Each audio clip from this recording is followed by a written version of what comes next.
கூலி ரிலீஸ் ஆவதற்கு 100 days உள்ளது அப்படின்னு ஒரு வீடியோ ஒன்று ஒரு போஸ்டர் ஒன்று விட்டுருந்தாங்க.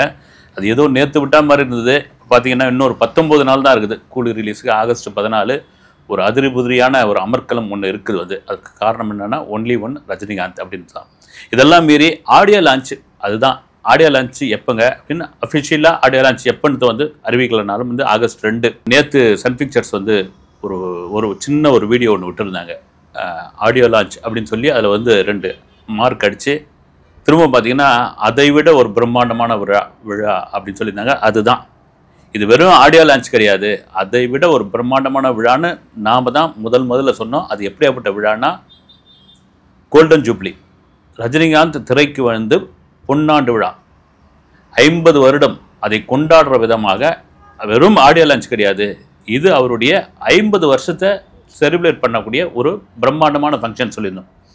இதெல்லாம் தாண்டி லோகேஷ் கனகராஜ் சொல்லியிருந்த ஒரு விஷயம் தான் வந்து ஒரு இன்டர்வியூவில் வந்து அவர்கிட்ட நான் போய் சார் நான் கமல் ரசிகர் அப்படின்னு சொன்னேன். அவர் கமல் அப்படியே இருந்துட்டு ஒன்று ஆடியோ லான்ச்சில் வச்சுக்கிறேன் அப்படின்னாரு. அந்த ஆடியோ லான்ச்சுக்காக தான் நான் எதிர்பார்த்துக்கிட்டு இருந்தேன். ஆடியோ லான்ச்சு கன்ஃபார்ம் பண்ணிட்டாங்க. ஏன்னா இதுக்கு முன்னாடி ஆடியோ லான்ச் இல்லை, ட்ரெய்லர் வெளியிட்ட போகிறது இல்லை, ட்ரெய்லரே வரல, டீசரும் கிடையாது, டைரெக்டாக படம் தான் அப்படிலாம் சொன்னாங்க. அதெல்லாம் வாய்ப்பே கிடையாது. வந்து அந்த படத்துக்கு என்ன ப்ரொமோஷன் அடித்து நொறுக்கிட்டு இருக்காங்க சன் பிக்சர்ஸு.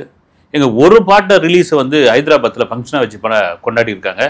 அப்படின்னா கண்டிப்பாக அது வந்து நம்ம நினைக்கிற மாதிரி இந்த ஆகஸ்ட் 2ஆம் தேதி பிரம்மாண்ட விழான்றாங்க. அந்த பிரம்மாண்ட விழா எப்படியாப்பட்ட ஒரு பிரம்மாண்ட விழாவாக இருக்கும் அப்படின்னா ரஜினியுடைய இந்த 50 ஆண்டு கால பயணத்தில் அவரை வைத்து இயக்கிய இயக்குனர்கள், தயாரிப்பாளர்கள், முக்கிய டெக்னீஷியன்ஸ் இதெல்லாம் தாண்டி அவருடைய திரையுலக நண்பர், அதாவது திரையுலகில் போட்டியாளராக இருக்கலாம் ஆனால் நண்பர் கமலஹாசன் அந்த விழாவில் முக்கிய விருந்தினராக கலந்துக்கிறாரு.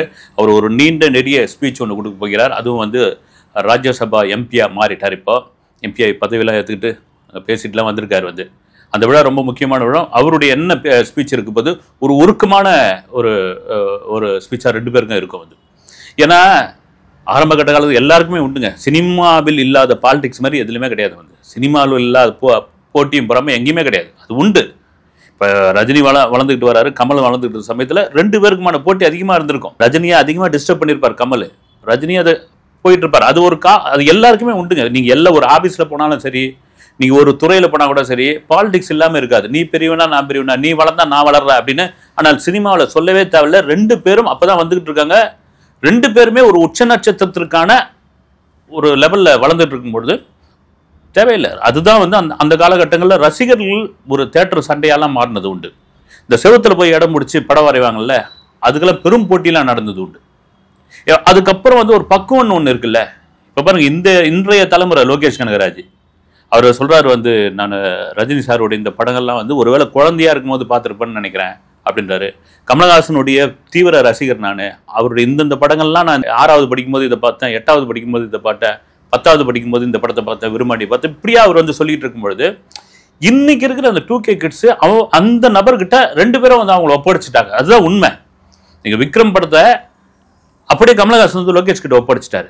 நீங்கள் அதில் பார்த்தீங்கன்னா ஒரு இன்ட்ரோல் பிளாக்லேருந்து ஒரு ஹீரோடைய அறிமுகம்லாம் வந்து யாருமே ஒத்துக்க மாட்டாங்க. அது இங்கே அது மாதிரி தான் வந்து சூப்பர் ஸ்டார் ரஜினிகாந்த் நீ பார்த்துக்க தம்பின்னு கொடுத்துட்டாரு. அந்த பார்த்துக்க தம்பின்னு கொடுத்ததோட வெளிப்பாடு தான் லோகேஷ் கனகராஜ் ஒவ்வொரு இன்டர்வியூவாக கொடுத்துட்டு இருக்கிறாரு. அந்த இன்டர்வியூலாம் பார்த்தீங்கன்னா ரொம்ப அறிவிஜித்தனமான இன்டர்வியூவாக இருக்குதுங்க. வந்து ஏன்னா ஒரு ஃபேன்ஸுக்கு, ரஜினி ஃபேன்ஸுக்கு எப்படி ஒரு இன்டர்வியூ கொடுக்கணும், அவர் கொடுக்கறதுக்கு ரெடியாக தான் இருக்காரு. எப்படி ஒரு கேள்வி கேட்கணும், அவங்கள குதூகலிக்கிற மாதிரி பார்த்தீங்கன்னா ஒரு ஏதோ தாஸ் பூஸ் பீஸ் பீஸ்ன்னு ஒரே இங்கிலீஷ் இன்டர்வியூவாக இருக்குது. சரி, அது விடுங்க, பரவாயில்ல. இதெல்லாம் தாண்டி சரி ஆகஸ்ட் 2 பிரம்மாண்ட விழா. அந்த விழாவில் என்ன நடக்க போகிறது, இவங்க எல்லாம் கலந்துக்க போகிறாங்க. அது தவிர பார்த்தீங்கன்னா ஏறக்குறைய அவருக்கு வந்து ரஜினிக்கு கனகாபிஷேகம் பண்ண போகிறாங்க அப்படின்லாம் கூட சொல்லிடுறாங்க. அதெல்லாம் ஒத்துக்க மாட்டார். வந்து இந்த சொல்லுவாங்க இல்லை, பவுன் ஒவ்வொரு பவுனாக எடுத்து இந்த தலையில் இது பண்ணி கொட்டி அதை ஒரு விழாவாக பண்ணுவாங்க. அதுல ஏன்னா இதே தனி விழாவாக நடத்தணும்ட்டு தமிழ் சினிமாவில் உள்ள தயாரிப்பாளர் சங்கம், இயக்குனர் சங்கம், சாம்பர், பெப்சி இவங்கெல்லாம் சேர்ந்து முடிவு பண்ணப்போ வேணாங்க, எனக்கு வேணாம், இந்த விழாவை தனி விழாலாம் ஒன்றும் வேணான்னு ரஜினி மறுத்துட்டார். அது என்ன காரணம் தெரியல. அதை தான் இங்கே வந்து கூலி ஆடியோ லான்ச்சோடு சேர்த்து பிரம்மாண்ட விழா. கமலஹாசன் என்ன பேச போகிறார் அப்படின்னா, இந்த நட்பு எந்த மாதிரியான நட்பு, இந்தியன் 3க்கு கமலஹாசன், இந்தியன் 3க்கு ரஜினிகாந்த் எந்த மாதிரியாக உதவி பண்ணியிருக்காரு. உண்மையிலே இந்த படத்தில் இடையெல்லாம் சொல்லியிருந்தார், கமலோடைய வாய்ஸ் வருது, கமல் வந்து கேமியோ ரோல் பண்ணுறாருன்னு அதை லோகேஷ் தெளிவாக சொல்லிட்டார். அப்படிலாம் எதுவுமே இல்லைங்க. முழுக்க முழுக்க இது வந்து சூப்பர் ஸ்டாருக்கான படம். அதுதான் அது. அதெல்லாம் மீறி லைக்கா சுபாஷ்கரன் வேட்டையன் பட ஃபங்க்ஷன்லேயே வந்து அவருக்கு அந்த பொன் விழா ஆண்டை கொண்டாடிட்டாருங்க. 50 பவுனில் ஒரு மொமெண்டோ ஒன்று கொடுத்தாரு. வந்து 50 பவுன் வந்து அதில் வந்து கொடுத்துட்டாரு. வந்து அது வேட்டையன் போனது. இப்போ என்ன பண்ண போகிறாங்கன்னா ஒரு பிரம்மாண்டமான ஒரு விழா இருக்கும். இந்த நேரத்தில் 50 பவுன் அப்புறம் வந்து தங்க காசு தங்கம்லாம் சொல்லும்பொழுது அப்படியே பின்னாடி போகும்போது உழைப்பாளி பட சமயத்தில் எல்லாருக்கும் நிறைய பேருக்கு தெரிஞ்சிருக்குன்னு நினைக்கிறேன்.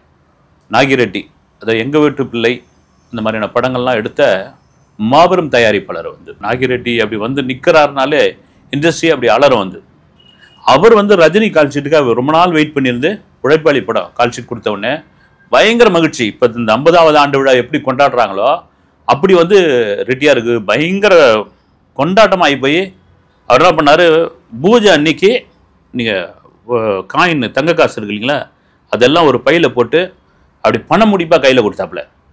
அதை வாங்கிய ரஜினிகாந்த் காரில் தூக்கி வைங்க, பொட்டியில் பூட்டி வைங்கலாம் சொல்ல. ஏன்னா ரஜினியை சொல்கிறாங்க இல்லைங்களா, சில பேர்லாம் கஞ்சன் செலவு செய்ய மாட்டார், யாரோ உதவி கேட்டால் ஓடிடுவார். அதெல்லாம் சுத்தமான பொய்ங்க. அந்த நேரம் எடுத்து டெக்னீஷியன்ஸு அங்கே இருக்கிறவங்க லைட்மேனு கையில் இருக்கிறதெல்லாம் எடுத்து கையில் கொடுத்தாருங்க. மீதி மட்டும் அவர் நாகிரெட்டியை சொன்னாராம், போதும் கொடுத்தது போதும்பா, எடுத்து வச்சுக்கோ அப்படின்னு. அது கிருஷ்ணர் கதை சொல்லுவாங்களே, குசேலரை பார்த்த உடனே கிருஷ்ணர் வந்து எடுத்து எல்லாத்தையும் கொடுத்தோன்னே அவங்க மனைவி வந்து கையை பிடிச்சிட்டாங்க, போதும் ரொம்ப எல்லாத்தையும் கொடுத்துடாதீங்க அப்படின்ற மாதிரி கொடுத்துருந்தாரு. இது சொல்கிறதுக்கான காரணம் என்னென்னா, ஏறக்குறைய இந்த நேரு ஸ்டேடியத்தில் ஒரு கனகாபிஷேகம் விழாவே நடத்த போகிறது அப்படின்ற மாதிரியான ஒரு விஷயம் உண்மையிலே பிரம்மாண்டமாக இருக்கும். அங்கே என்ன மாதிரியான ஸ்பீச்சு, ரஜினி என்ன சொல்ல போகிறார், அது ஒரு வைரல் கண்டென்ட்டாக மாறும். அது இந்த படத்துக்கு பெரும் ப்ரொமோஷனாக அமையும். முக்கியமாக ட்ரெய்லர் எப்படி இருக்கும், கண்டிப்பாக இன்றைக்கி ட்ரெய்லர் வெளியிட்டு விழா இருக்குது. ட்ரெய்லரில் என்ன சொல்ல போகிறாங்க, இந்த கூலி எப்படி, திரும்பவும் சொல்கிறது தான் இது ஒரு 1000 கோடி அடிக்கக்கூடிய படம் அப்படின்னு. திரும்பவும் என்னென்னா, இந்த 1000 கோடி விஷயத்துக்குள்ளே லோகேஷ் கனகராஜ் மறுபடியும் இந்த நம்பர் மேலே எண்ணிக்கை மீது எனக்கு பெரிய வாய்ப்பே இல்லை, அது மேலே எனக்கு பெரிய இதுவே இல்லை, அந்த நம்பரெல்லாம் விட்டுருங்க நீங்கள், 1000 கோடியோ அல்லது 1500 கோடியோ. இந்த படம் பார்க்குற ரசிகனை குதூகலமாக இருக்கும். நம்ம சொன்ன மாதிரி இந்த பிஸ்னஸ்லாம் போயிட்டுருக்கு, டேபிள் ப்ராஃபிட்லாம் இவ்வளோ வந்துகிட்டு இருக்கு. ஆந்திரா ஏற்கனவே அறிவிச்சிட்டாங்க ஒரு 44 கோடி ரூபாய், கர்நாடகா ஒரு 28, Kerala highest 14, Tamil Nadu theatrical Sun பிக்சர்ஸாக வச்சுருப்பாங்க. அது கொடுக்க மாட்டாங்க. அது காரணம் என்ன, அவங்க தான் ரெட் ஜெயினா எல்லாம் அவங்க இருக்காங்களே ரிலீஸ் பண்ணிப்பாங்க. ஒரு 950 1000 ஸ்க்ரீன்ஸில் இந்த படம் வந்தால் எப்படி இருக்கும். நீங்கள் தமிழ்நாடு தியேட்ரிக்கல் மட்டும் இந்த படம் 300லேருந்து 350 கோடி அடிக்கும் சாலிட். இதெல்லாம் தாண்டி திரும்பவும் சொல்கிறது தான் ஓவர்சீஸில் ஒரு மாஸ் அமக்கம் பண்ண போகுது. அப்புறம் அத்தனை பேரை வெயிட் பண்ணிக்கிட்டு இருக்காங்க. இது எல்லாம் தாண்டி ரெஸ்ட் ஆஃப் இந்தியா, நார்த்து, இந்த நார்த்து தான் ரொம்ப முக்கியமான. இந்த நார்த்துக்காக தான் எல்லாரும் திரும்ப நம்ம கூட ஏற்கனவே வீடியோவில் பேசியிருந்தோம். இந்த ஓடிடி விஷயத்தில் 8 வாரம் கழிச்சு கொடுங்க அப்படின்னாங்களே, அது ஓகே சொல்லியாச்சு. அப்படின்போது மல்டிப்ளெக்ஸில் இந்த படத்தை அதிரி புதிரியாக இருக்கும் அப்படின்னு.